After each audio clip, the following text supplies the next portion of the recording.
এই ছাতু ভরে পরোটা বানাবো, এটা দেখাচ্ছি। এই যে ছাতু মেখে রেখেছি আগের থেকে, পেঁয়াজ লঙ্কা টঙ্কা দিয়ে সব কিছু দিয়ে আচারের তেল মশলা দিয়ে মেখে রেখেছি। মেখে রেখে এই যে এখন ছাতুটা ভরবো, গর্ত করে নিয়ে রুটিটা ভরবো। ছাতুটা ভরে এইভাবে মুড়িয়ে নিব। নেওয়ার পরে এটাকে এখন হাতেও করা যায়, তো আমি বেলনি দিয়ে বেলে নিব।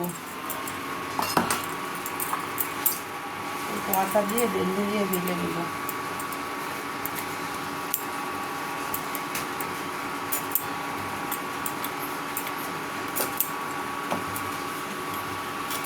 তো আমি ক্যামেরার সামনে আসতে পারছি না, সকাল সকাল স্নান ছেড়ে আসলাম, এখন রেডি হয়নি, তো এর জন্য আসতে পারছি না।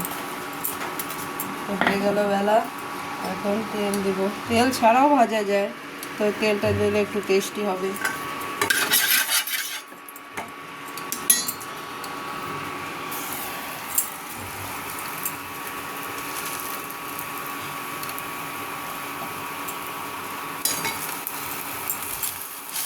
তো বাচ্চারা খেতে চায় না ছাতু, তো এইভাবে বানিয়ে দিলে অবশ্যই খাবে।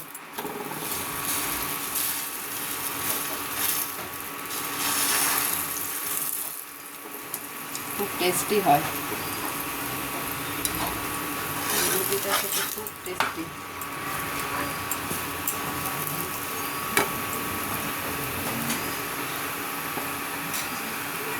একটু সময় লাগবে।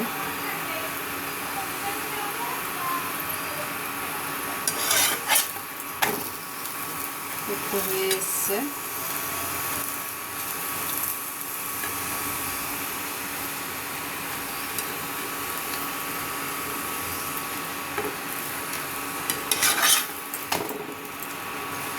তো কীরকম লাগলো আমার পরোটা বানানো জানায়ও।